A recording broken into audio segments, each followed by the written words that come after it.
Scale of light so that they can be under the tree canopy. They're LED, so they are very energy efficient, but they also, if you come down here at night, throw out a really nice color of light as well. It feels very lit up, but it doesn't have a lot of glare to it, so it's really been very pleasant. One of the things we've learned as other downtowns have revitalized is there's a term I heard once, I don't think it's an official term, but it's called cutification, where people try to overdo it with like fake, Victorian lights or whatever. And it's really not something that like has long-term appeal unless you're like a gold rush town or, something like that, or that's your particular era. So we're not trying to necessarily copy old stuff. We want to do a style that represents the time that we're in, but not necessarily so modern that that clashes with everything. So far we've had a good response to that. You're standing on one of our mid-block pedestrian crossings, so a lot of what we do in downtowns now is try to make it as good of a pedestrian experience as possible. So traffic engineers would have wanted you to go all the way down to the corner and walk across, and so we're trying to give you multiple ways to cross. That also slows down traffic when you drive down a street and see a bunch of people. So we want to slow down the cars as much as possible and make it more pleasant for the pedestrians. The slower cars make it obviously safer, but then the cars actually see what's going on in the businesses as well, so it's good for the businesses. We shorten the distance for the pedestrians, so there are these bulb outs at the mid-block and the corners, so that you just have, 20 feet to cross instead of 40. A couple other things. We get a lot of comments about the narrowness of the street. It is actually a normal lane, but it is made to look narrower because the asphalt doesn't go all the way to the end of the driving lane. So even though it's a normal 11-foot lane, it looks like a 9.5-foot lane. And when you have a narrower lane, you're perceiving a narrower lane. That also causes you to slow down.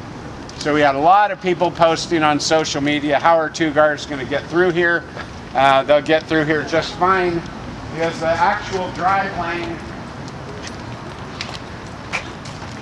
goes to here.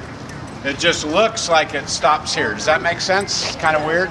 It's an optical illusion, I guess, or an optical trick to slow down cars.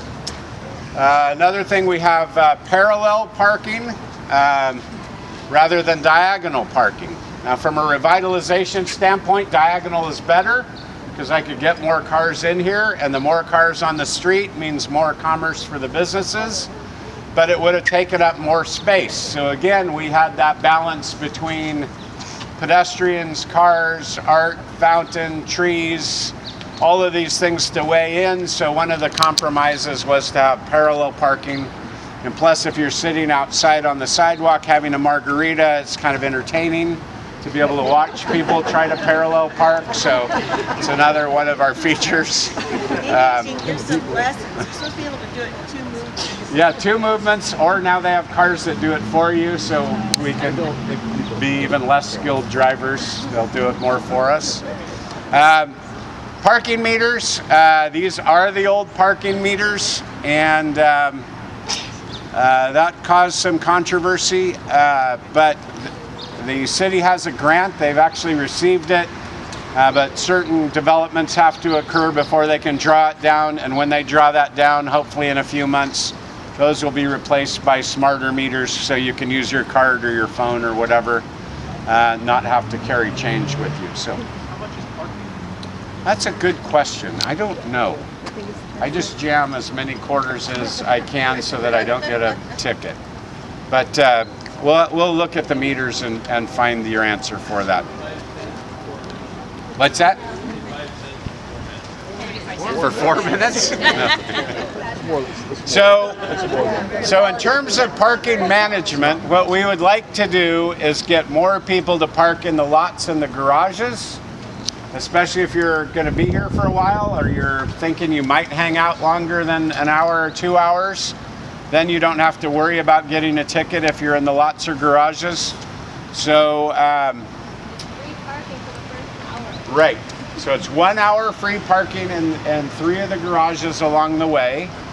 And then if you go over, then you just pay for that extra hour. If it goes over and you're at a meter, then you might get a ticket. So we prefer for longer visits with your friends at a bistro or cafe, and then you see something you want to buy from a store, that you don't feel in a hurry because you're in one of the lots or garages. So that's a way that we manage that. We want to keep the parking meters for high turnover, easy access parking. And that's sort of a normal parking management tool in downtowns. Is Yes. there going to be validation parking? There's validation, yes. There's currently validation, and there'll be validation going forward. So the merchants can buy cheaper parking than the rate in the lots and the garages. So you can get stickers and from any of the merchants that participate, and then you in effect do have free parking if you're in one of the lots or garages. When I had my business here, we would validate and go through the books like crazy, but nobody ever had to worry about paying for parking. So that's another way that you answer that free parking question. How many parking lots, parking structures are there just around here? Well, we've got about 700 spaces in the spiral garage. We have about, I think, 1,200 spaces in the underground garage. That might be low, it might be higher than that. We've got the one on Tulare over here that has about 400 spaces. We have one at Merced that has about 200 spaces or so. And then we have a variety of lots behind us that also have parking in them. We actually, I think the last number I saw was we utilize about 25% of our parking that we have downtown. But there is a feeling that there isn't enough parking because it's very confusing to get to. And it's confusing to get to because of the pedestrian mall. So if you're driving down a normal main street and you see there's FEM, that's where I'm trying to go, then you want to be able to say, I see my destination. Now I will look for parking, and then I will walk back from the parking to the destination I've already identified, right? That's if we were going in the Tower District and I said, let's go have lunch at Casa de Tamales, and you hadn't been there, you'd find Casa de Tamales, then you'd look for parking, then you'd walk back. It's just our normal thought process. With the pedestrian mall, you have to find parking on the outside before you're actually sure where you're going on the inside. That causes us a little bit of frustration or annoyance, and then that means you don't come back as often, or you don't tell your friends you had a good experience. So that's how these things kind of cascade in the wrong direction. So now we'll have really great wayfinding signage, and there will be parking at every intersection except for the one by the stadium. All the other 5 intersections have parking within a block. So we have really nice, big, beautiful green signs coming that will say parking right, left, or straight. So you'll see your destination, you'll look up, you'll see a sign, and you'll know exactly where you're supposed to park, and that reduces that frustration or confusion. All right, Miranda, how about over here? Sign that says no public restrooms. Are there going to be public restrooms? There are not public restrooms as part of this restoration. I think that's something that should be on our priority list after we get this done.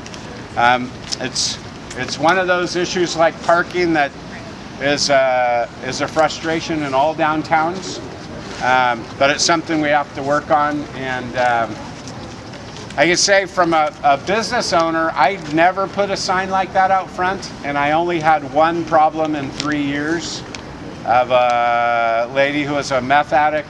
She cut her hair inside and left hair all over. Other than that, we never had a problem. I think it's a bigger perceived problem for the merchants than it is in reality. So I'd like to see our merchants, as we do more training, pull down the no signs, no quarters, no change for parking, no whatever, no kids, no outside food and drink. I mean, just getting that customer service aspect back in. But from a merchant standpoint, they're kind of under siege all the time. It's a very hard business, and so they start kind of adopting that. Again, that's a problem all over the country. But we'd like to kind of work with them over time to have more of a customer service ethos. A few years ago, I was working at the elections office part-time, and there was a trolley that took people from the parking lots around. Is that going to come back? It could come back, and it actually, the trolley, and I was even trying to do the trolley thing a number of years back, but a lot of the things that we've been doing for revitalization were really ahead of where we should have been in the process. So the trolley will make more sense now that you can get it up and down the middle. And as we have more businesses here, and the best use of trolleys that I see in downtowns is so that you can park at the garage where you get the hour free parking and validation, and then you jump on the trolley and you can take it down to Parsley Garden 5 blocks away. So the number one indicator of a healthy downtown is foot traffic, and things like a trolley can make it easier for pedestrians to cover more ground, and in that way they become very effective. One more kind of revitalization thing. So we would call this a pre-revitalized downtown in my field, because the busiest time of day is lunch. And when we would talk about a post-revitalized downtown, the busiest time would be at night and on the weekends. So to put in a trolley program, or as we create new events, what we'll be trying to do is create more foot traffic in the evenings and the weekends. So running a trolley like that, not so much to get office workers to go to lunch, as it is to get people coming down here who want to explore fun options of things to do and eat and drink and listen and art and all of that. Yes, sir. Would there be any like transportation to the high-speed rail station whenever it's built, and would that kind of connect to different places in downtown? It could, and so a trolley program like that would be really good. But the one thing that we did, I only had a couple of direct impacts onto high-speed rail. I'd say the one I'm happiest with is they were originally going to put it south of the stadium, and we overcame a lot of obstacles to get it put right in the middle of where our Fulton Entertainment District is, so that people would walk right into the middle. You know, they'd get out of the front door and see this downtown instead of being a few blocks away where they might have just gotten in a cab and headed somewhere else. So getting, again, that foot traffic jammed in as close as possible means we'll have more people, more commerce, ultimately more security because you have more people around. But incorporating that into a trolley loop with the garages in downtown would make a lot of sense. And you know, bike rentals and pedicabs and every other thing that you can do to kind of encourage more of that foot traffic flow. Miranda? So this is Pipes by Stan Bitters.